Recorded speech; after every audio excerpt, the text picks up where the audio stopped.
The command did not come as request. It came disguised as honor. Kill the creature no one dares approach, bring back her head. They called it destiny. He called it calculation.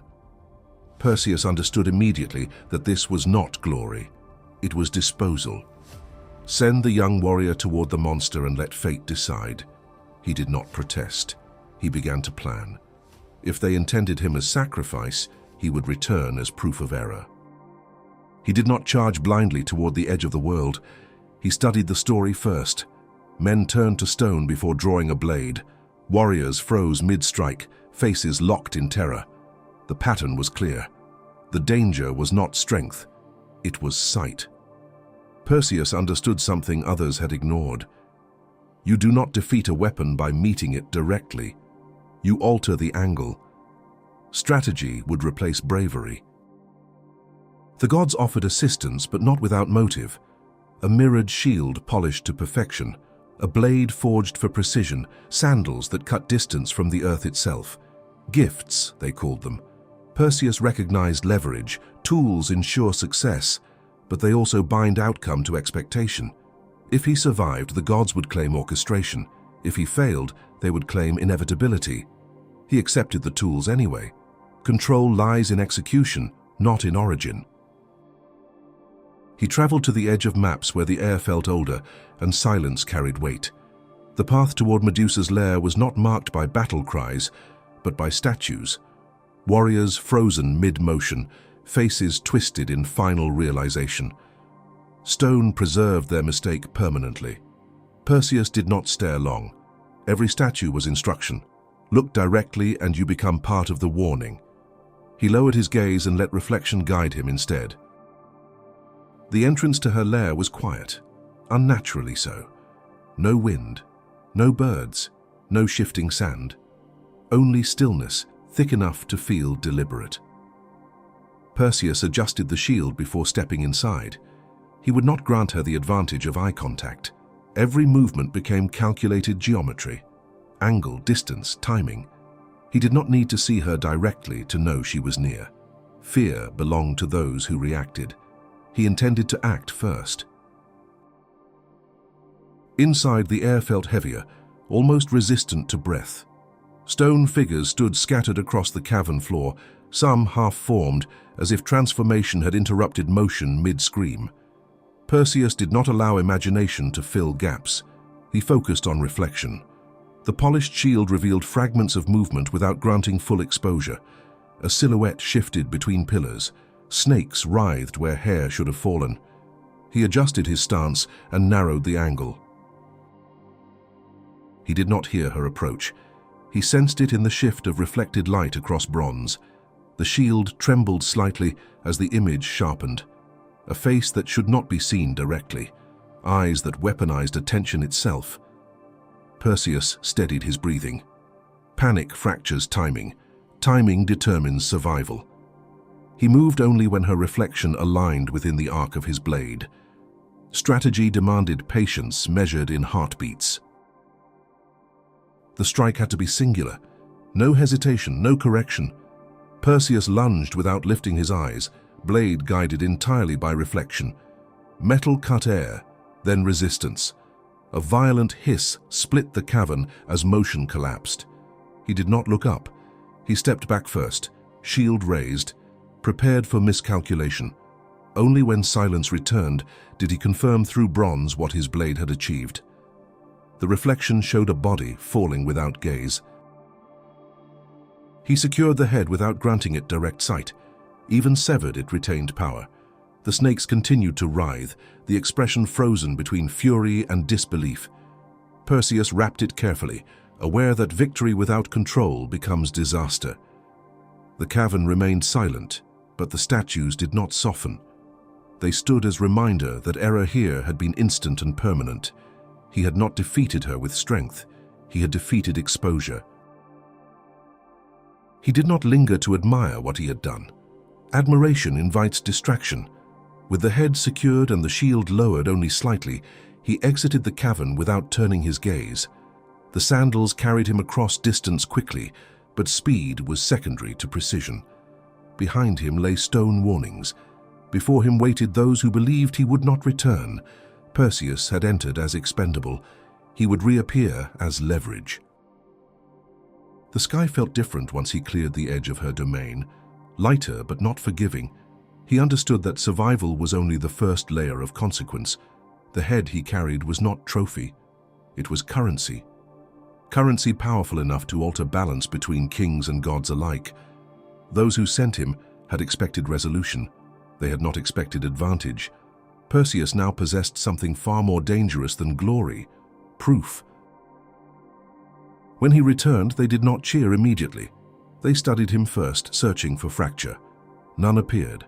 Perseus did not dramatize the encounter. He did not recount fear or describe the cavern in detail. He simply unveiled the evidence. Stone met gaze and shattered confidence in the room. The message was clear without speech. He had been sent toward impossibility. He had returned carrying inevitability. The king who had issued the command did not smile. Authority prefers outcomes it controls. Perseus had delivered success, but not submission. The severed head rested concealed, yet its presence shifted the balance of power silently. A man who survives a death sentence is no longer predictable. Perseus understood that his mission had not ended in the cavern. It had evolved. The true negotiation would begin now. The room grew tense not because of celebration, but because of recalculation. Perseus had entered the narrative as expendable, a problem to be removed through impossible demand. Now he stood as variable, a strategist who understood leverage. He did not raise his voice, he did not threaten. He simply allowed the weight of what he carried to define the silence. Control rarely needs spectacle when consequence is visible. He understood something the king had underestimated. A weapon is most powerful when it remains unused. The head did not need to petrify another man to assert influence. Its mere existence altered posture, altered tone, altered intention. Perseus did not seek immediate revenge. Strategy requires timing beyond emotion. He had survived the monster. Now he would outmaneuver the men who believed they had sent him to die. He revealed the head only when the moment demanded finality. No speech, no warning.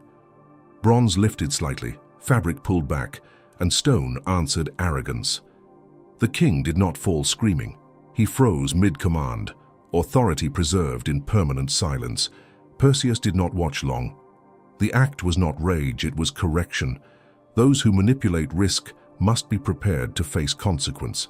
Strategy, when executed precisely, eliminates negotiation.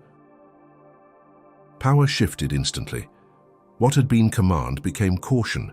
Those who once calculated his disposal now recalibrated around his presence.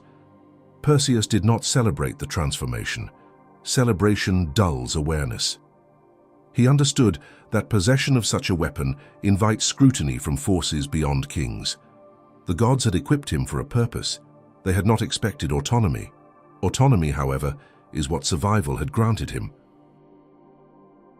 The gods observed without interference. Assistance had been provided, but outcome had exceeded expectation. Perseus had followed their tools, yet the initiative had been his alone. That distinction mattered. Tools empower. Strategy defines result. He had not survived through blessing. He had survived through angle, restraint, and timing. The difference between pawn and player is not strength. It is awareness of position. He did not discard the head once his immediate threat was removed. He understood its dual nature. It was protection and liability simultaneously. A weapon capable of instant resolution invites both fear and dependence. Perseus refused dependence. He carried it with caution, revealing it only when necessary. Strategy is not the repeated use of power. It is the disciplined control of when power remains concealed. Word spread faster than he traveled.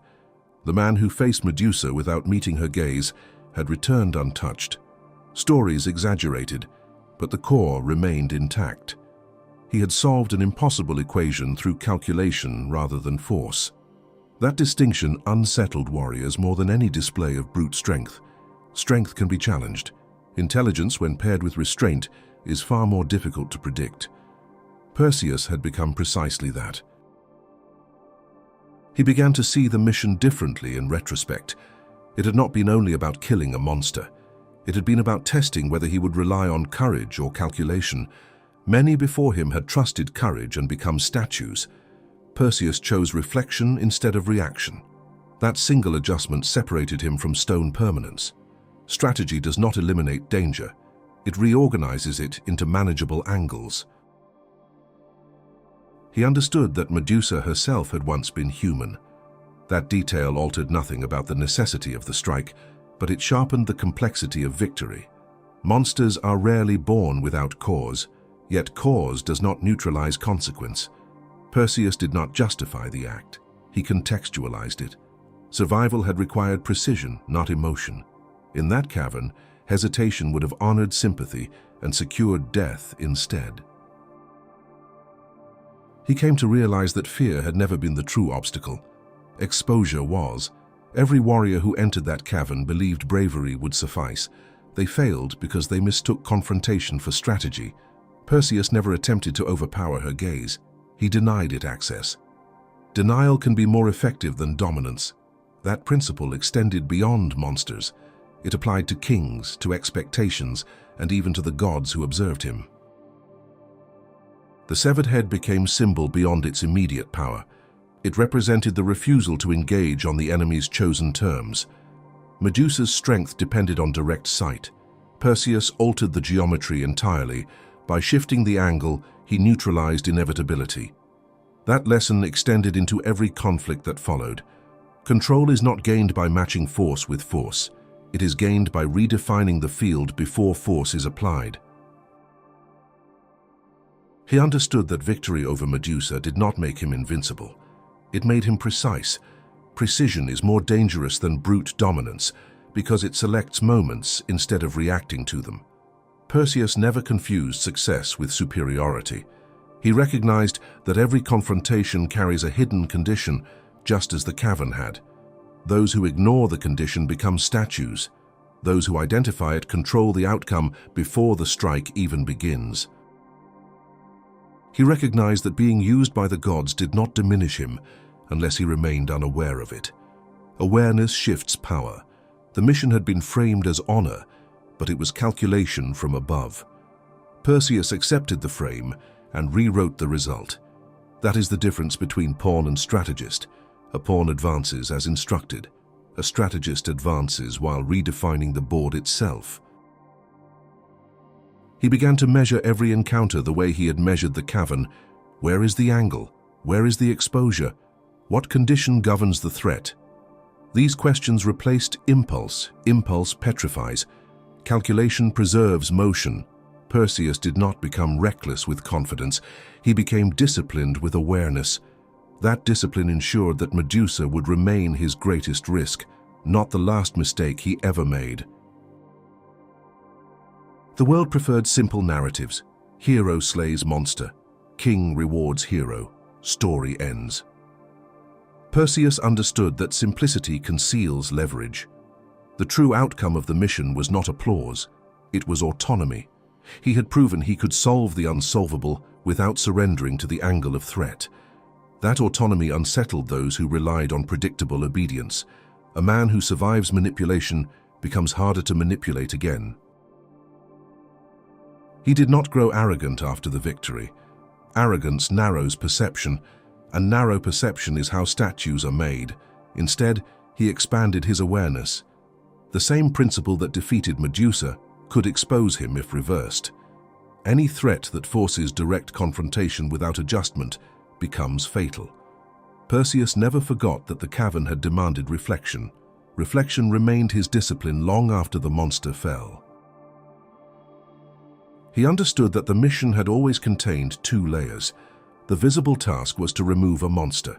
The invisible test was to determine whether he would confront danger on its own terms. Perseus refused that structure. By shifting angle and timing, he redefined inevitability. That refusal became his signature. He did not overpower threats. He dismantled their conditions before they could activate. He carried the head not as symbol of violence, but as reminder of structure. Structure determines outcome long before impact occurs. In the cavern, the structure favored Medusa. Outside it, the balance shifted. Perseus learned to identify structure before engaging conflict. That awareness prevented repetition of error. Many warriors repeat what worked once. Strategists examine why it worked and adapt before the next confrontation begins. He came to see that courage without calculation becomes spectacle. Calculation without courage becomes paralysis. In the cavern, both were required. The blade demanded nerve. The shield demanded restraint. Perseus balanced them precisely. That balance is what separated him from the stone figures frozen in failed bravery. He did not lack fear, he structured it, and structured fear becomes instrument rather than obstacle. He understood that being chosen for an impossible task is rarely coincidence. It is assessment. Those who sent him believed the monster would conclude the problem. Perseus treated the assignment as information instead. If he was expected to fail, then success would shift the hierarchy. He did not resent the manipulation, he exploited it. Strategy transforms imposed risk into calculated ascent. He realized that monsters reveal more about those who confront them than about themselves. Medusa had been lethal, but predictable. Her power depended on reaction. Perseus denied reaction and forced control. That distinction defined him. The cavern was not won by strength, it was won by structure. Structure, once understood, becomes transferable, and transferable strategy is far more valuable than a single victory. He no longer viewed himself as hero in a legend. He viewed himself as variable in a system of forces larger than any single creature. Gods, kings, monsters all operate within structure. Those who recognize that structure can navigate it. Those who ignore it become cautionary statues. Perseus survived because he refused to engage on the obvious axis. He shifted the axis itself. He recognized that the true weapon in the cavern had not been the blade. It had been awareness. Awareness of angle, of distance, of exposure. Without that, the sword would have struck blindly and joined the collection of stone failures. Perseus treated awareness as discipline, not instinct. Instinct reacts. Discipline anticipates. That anticipation ensured that Medusa's gaze never became his final image. He understood that reflection had saved him in more ways than one. The shield offered literal reflection, but the experience forced internal reflection as well. Why had he been chosen? What outcome had been expected? These questions sharpened his judgment. Perseus did not resent the manipulation. He absorbed it as information. Information, when processed calmly, becomes advantage rather than resentment. He came to see that destiny is often presented as command when it is merely opportunity framed by others. The mission had been labeled inevitable. Perseus treated it as variable. That distinction altered everything. A man who believes destiny is fixed submits to it. A man who sees it as structure analyzes it. Perseus chose analysis. Analysis is quieter than bravery, but far more decisive. He did not allow the story of Medusa to become exaggeration. Exaggeration weakens lessons. The cavern had been lethal because men confronted it incorrectly, not because it was mystical beyond understanding. Perseus reduced terror to mechanics. Mechanics can be studied. Studied threats can be dismantled. That approach separated him from legend-driven warriors who chase spectacle instead of structure. He understood that the head he carried was not symbol of domination, but of adaptation. Medusa's strength had defined the field until he altered the angle. That alteration remained his defining act. Not violence, but repositioning. Many confront power directly and become part of its narrative. Perseus stepped outside the narrative and rewrote it from reflection. That choice ensured he would never be remembered as merely fortunate. He learned that true advantage rarely announces itself. It hides in overlooked details. The shield was not stronger than Medusa, it was smarter. It denied her the condition she required. Perseus applied that lesson beyond the cavern. Identify the condition. Remove it. Without condition, power falters. That method proved more reliable than aggression. Aggression escalates conflict. Strategy reshapes it before escalation becomes necessary. He understood that being used by the gods did not diminish him unless he remained predictable. Predictability is the true vulnerability. The moment he returned alive, he disrupted expectation. Disruption creates leverage. Leverage alters hierarchy. Perseus did not seek confrontation with Olympus, but he ensured he would never stand as disposable again. Awareness had preserved his life. Independence would preserve his future. He realized that Medusa's greatest weapon had not been her serpents or her speed. It had been assumption. Every warrior assumed the answer was to attack directly. Perseus assumed nothing. He observed first. Observation exposed weakness. Weakness identified becomes targetable. That sequence defined his success. He did not overpower the monster. He dismantled the premise on which her power depended. He came to understand that strategy is not coldness, it is discipline under pressure. In the cavern, fear pressed against him from every direction. One glance would have ended him, yet he refused reaction. Reaction is immediate and emotional. Strategy is delayed and measured. That delay saved him. Many heroes are celebrated for boldness. Perseus survived because he delayed boldness until precision was absolute. He recognized that the true victory was not the severed head, but the mastery of impulse. Impulse urges confrontation, urges spectacle, urges proof. Perseus denied impulse at the critical moment. He trusted angle over instinct. That decision separated him from the stone figures lining the cavern floor. Those men had courage. What they lacked was adjustment. Adjustment, not bravery, determined survival. He understood that power changes meaning once it is understood. Before the cavern, Medusa represented terror beyond comprehension. Afterward, she represented a system decoded. Decoded threats lose their mystique. Perseus did not trivialize the danger. He translated it. Translation converts chaos into structure. Structure invites strategy. Strategy invites control. That chain of reasoning ensured his survival would not be accidental. He refused to let the story become spectacle alone. Spectacle distracts from method. The method had been simple but exact. Do not meet the gaze. Adjust the angle. Strike with certainty. Perseus repeated those principles internally long after the cavern was left behind. Not because he feared repetition, but because he understood that every conflict hides a similar structure waiting to be recognized. He understood that success built on misunderstanding collapses quickly. Many believed he had conquered a monster through bravery alone. Perseus knew bravery had been secondary. The real victory was cognitive. He reframed the threat before engaging it. That reframing removed inevitability. When inevitability dissolves, fear weakens. When fear weakens, movement becomes possible. That sequence defined his enduring advantage. He carried the head not as celebration, but as reminder that power is conditional. Every force relies on specific terms. Medusa required direct sight. Kings require obedience. Gods require belief. Remove the condition, and the force weakens. Perseus trained himself to identify conditions before confronting power. That habit ensured he would never again walk blindly into a structure designed to consume him. He did not see himself as slayer of monsters.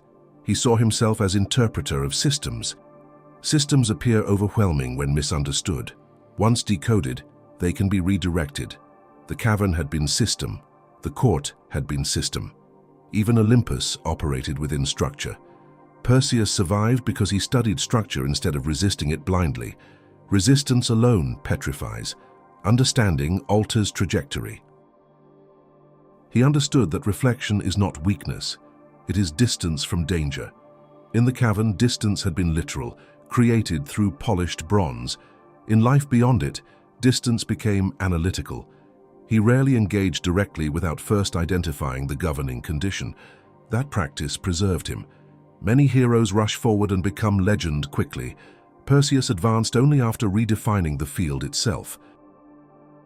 He came to recognize that every assignment carries hidden intention. The mission to kill Medusa had not been solely about removing a threat. It had been about testing whether he would act predictably.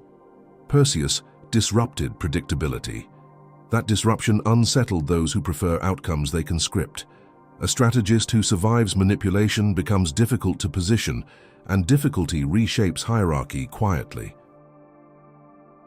He did not romanticize the cavern in memory. It was not a place of glory, but of calculation under lethal pressure. Every breath had required restraint. Every step had required angle. That memory hardened his discipline. He understood that survival is rarely dramatic in the moment. It is procedural. Procedure repeated accurately creates outcome. Perseus trusted procedure more than impulse thereafter. He realized that fear itself had been neutralized not by denial, but by containment. He did not pretend Medusa was harmless. He confined her advantage within reflection. Containment converts overwhelming force into manageable threat. That lesson extended beyond the cavern. Perseus began to view every conflict through that lens, identify what empowers it, restrict that element, act only when exposure is minimized. That formula preserved him. He understood that most warriors lose because they mistake visibility for dominance. They want to see their enemy clearly. Medusa weaponized that desire. Perseus weaponized limitation instead. By denying himself direct sight, he preserved motion. Limitation became advantage. That inversion defined his method. He did not eliminate danger. He altered access to it. And altered access transforms inevitability into opportunity. He learned that systems collapse when their core assumption is denied. Medusa assumed confrontation. The king assumed obedience. Even the gods assumed compliance.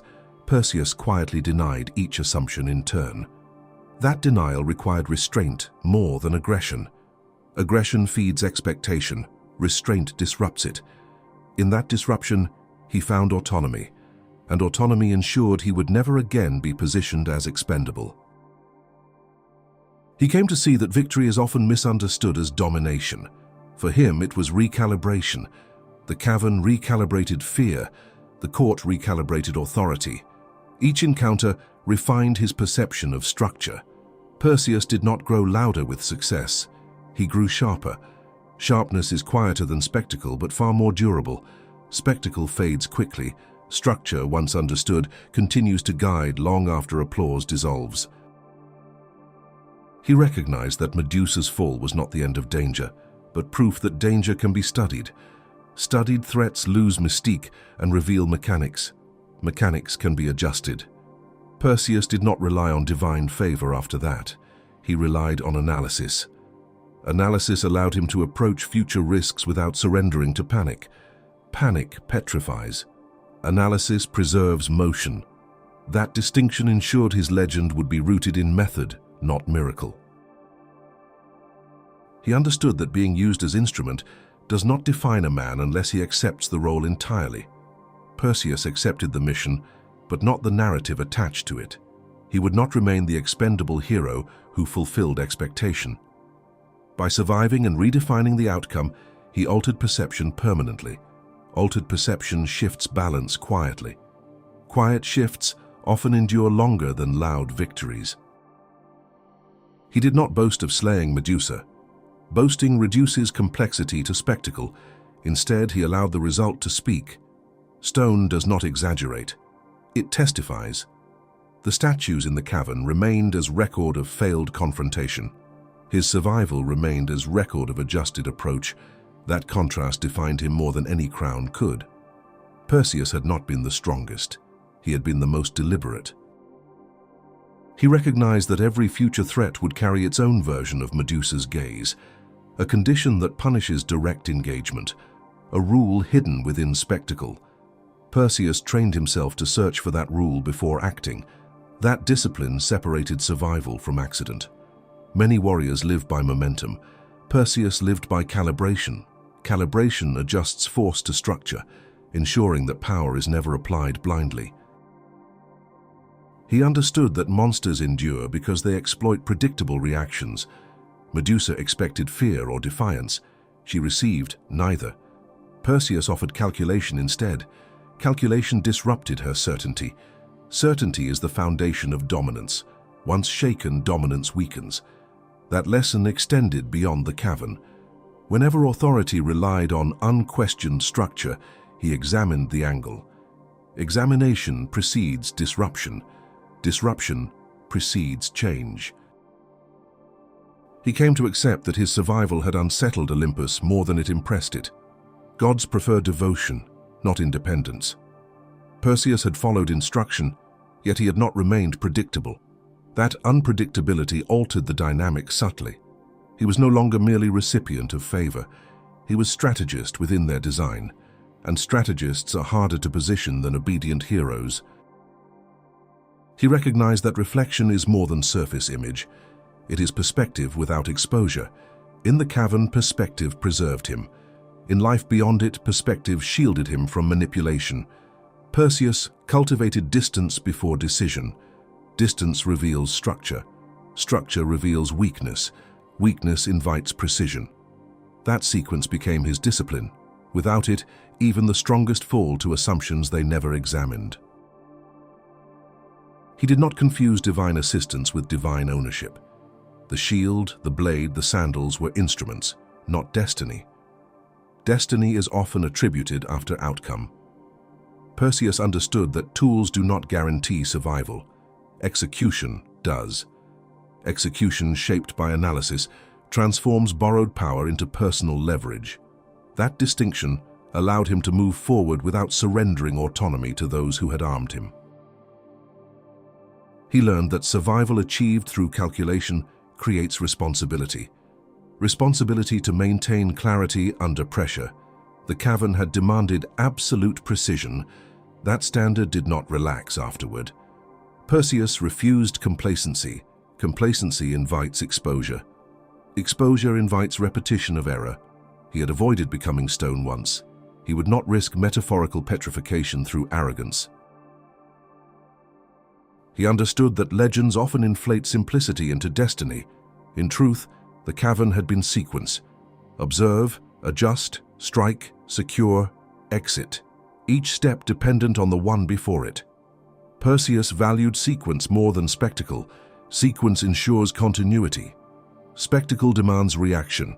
Reaction is unpredictable. Sequence is controlled. That preference kept him aligned with structure rather than overwhelmed by chaos. He came to recognize that power without angle is waste. Many possess strength, few position it correctly. In the cavern, positioning defined outcome. Outside it, positioning defined influence. Perseus rarely confronted obstacles directly after that. He circled, assessed, adjusted. That habit frustrated those who expected impulsive heroics. But impulse petrifies. Positioning preserves motion. He was remembered for slaying Medusa, but he defined himself by the method that made it possible. Method outlives moment. The cavern was a singular event. The discipline it forged remained constant. Perseus did not rely on luck or spectacle. He relied on structure understood and angle maintained. That consistency separated him from heroes who burn brightly and vanish quickly. He did not defeat Medusa by overpowering her. He defeated the condition that made her untouchable. That distinction defines his legacy. Perseus was not the strongest in the cavern. He was the most deliberate. He accepted tools from gods, yet he refused to remain their instrument. He survived the impossible and returned not as miracle, but as strategist. And in a world ruled by force and fate, strategy proved more enduring than either.